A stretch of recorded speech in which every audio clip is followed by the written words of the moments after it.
karena kita membahas tema hari ini tentang mengatasi masalah jerawat. Sebetulnya penyebab timbulnya jerawat itu sendiri apa, Dok? Jadi kalau jerawat itu kan sebenarnya dia penyakit sebenarnya ya. Penyakit ya? Penyakit Okay. ya. Penyakit peradangan di folikel rambut sebenarnya ya. Penyebabnya itu ada beberapa faktor. Yang pertama dari genetik bisa, dari hormonal, kemudian adanya bakteri, sama kelenjar minyaknya yang berproduksinya terlalu berlebihan. Itu tuh menyatu, akhirnya dia menjadi nutup pori-pori. Okay. Nah, jadi si minyak dan lain-lain gak bisa keluar kan. Harusnya kan minyak, kotoran, bakteri semua bisa keluar lewat pori-pori, tapi dia tutup pori-porinya. Akhirnya dia nimbul kayak semacam penimbunan gitu. Penimbunan di situ, dan akhirnya kan jadi penonjolan. Hal apapun yang bisa menutup pori-pori. Contoh ya, gampang keringat, ya. Terus jarang cuci wajah, misalnya, debu pun bisa, gitu ya. Rambut tuh bisa. Jadi kalau ada yang suka berponi, nutup tuh. Anak-anak sekarang tuh lagi musim tuh, katanya model talang. Iya, nutup tuh. Nah, nutup pori-pori itu bisa. Oke, jadi itu hal-hal yang pada akhirnya juga ya bisa menyebabkan timbulnya si jerawat tadi dari eksternalnya. Nah kalau makanan, Dok, karena kan kalau saya zaman dulu masih muda itu ya, ngurangin yang namanya kacang, karena saya mukanya berjerawat banget tuh. Kacang nggak boleh, terus makan yang lemak-lemak nggak boleh, itu memang bener? Kalau makanan sebenarnya ada faktornya, faktor pemicunya dari makanan, cuman kelihatannya itu bukan 100% dari makanan. Ya jadi pasti ada faktor-faktor yang lain tadi, genetik, hormon itu pasti pengaruh. Nah, makanan ini kayak faktor kesekiannya lah gitu ya, jadi bukan utama. Nah, makanan memang ada dari beberapa penelitian, memang paling banyak itu kalau misalnya yang high glycemic index, contoh yang manis-manis ya, tepung ya, itu bisa memicu produksi dari minyak yang berlebihan sehingga memperberat lah gitu ya. Terus yang kedua yang udah ada penelitiannya juga, tapi belum banyak ya penelitiannya, itu susu sapi ya, terutama biasanya kalau yang kelihatan banget tuh kalau yang susu yang suka dipakai untuk orang yang nge-gym. Protein tinggi ya. Nah itu banyak banget yang kasusnya muncul jerawat setelah minum susu whey protein itu. Jadi di pubertas ini di sekitar umur 12 tahun kalau perempuannya, nah itu mulai muncul jerawat. Nah tapi pada saat dia udah mulai stabil nih si hormon-hormonnya, dia bisa hilang sendiri, bisa nggak muncul lagi. Tapi ada juga yang berlanjut jadi akne yang lebih dewasa gitu. Jadi bisa sampai dimana hormonnya itu masih naik turun gitu ya. Itu masih bisa. Kulit berminyak udah jelas pasti gampang berjerawat ya. Dia prone untuk timbul akne.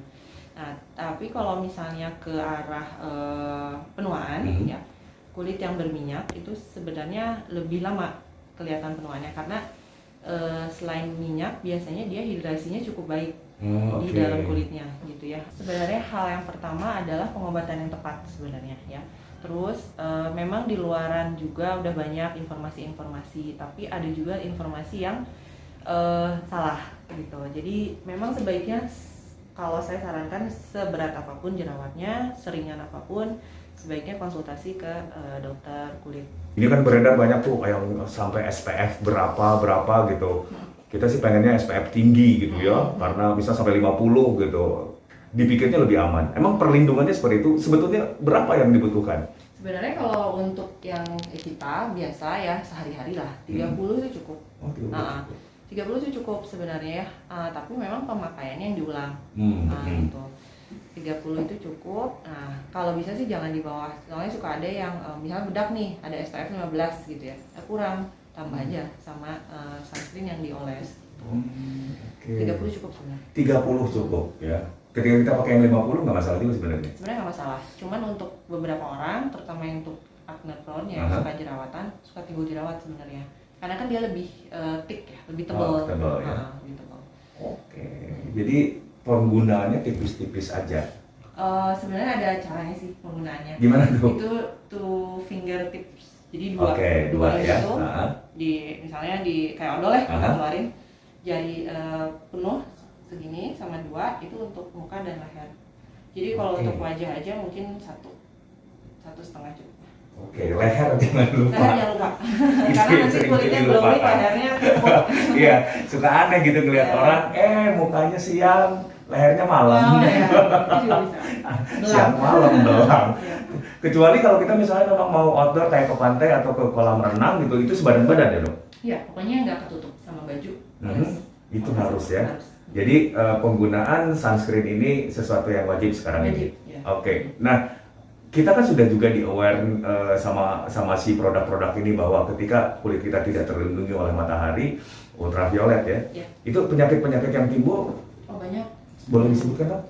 Yang pertama sih yang terkenal mah penyakit penuaan ya. Ya. Aging udah pasti Ah. ya.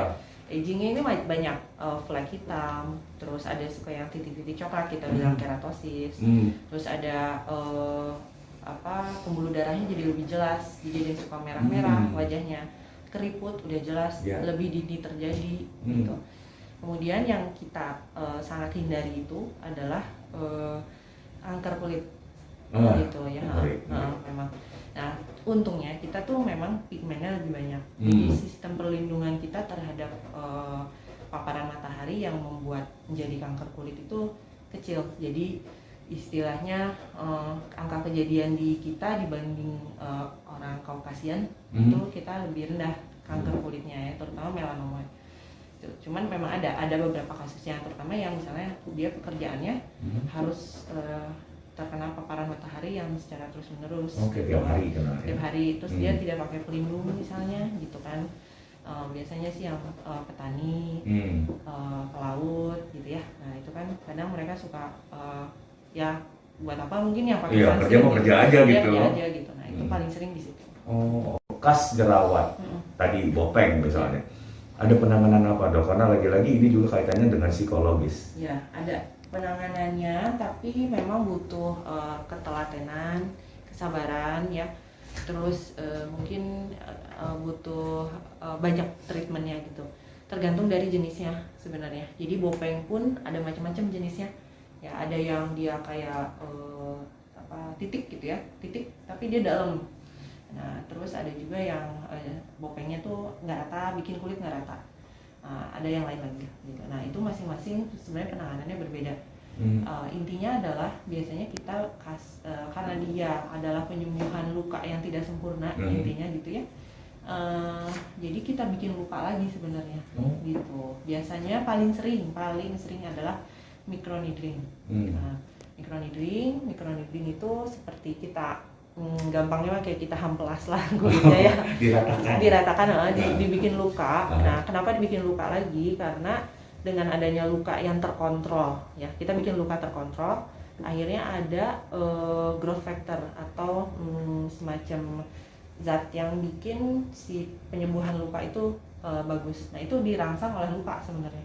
Jadi kalau ada luka dia keluar.